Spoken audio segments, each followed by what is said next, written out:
this beautiful inside going, and I think we did fantastic.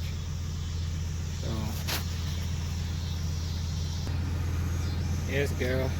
So I'm gonna turn this up a little bit so we can get some shade. We got our vents going.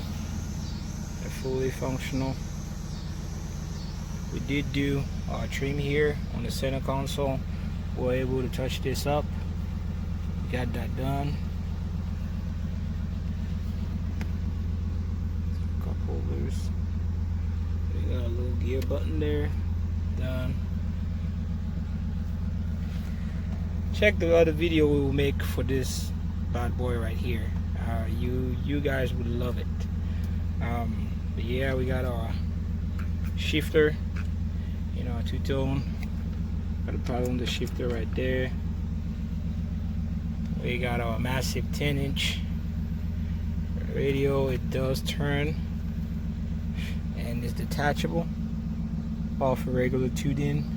We will make a video on how to get that installed, or how to get the next one installed, because we always got something in store for you.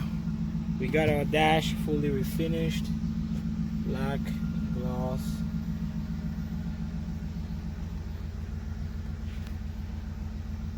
There you have it, guys. I think I can spend the night in this sucker right now. Alright, so we redid the whole console in the back. It's all done. Full black, matte black. I don't know if you can tell the difference between the black and the charcoal. But I think it looks beautiful, guys. Let me know in the comment what you think. With the sun on it, it kind of looks super bright. So I'm gonna go ahead and I'll close that door, and we can take another look at it.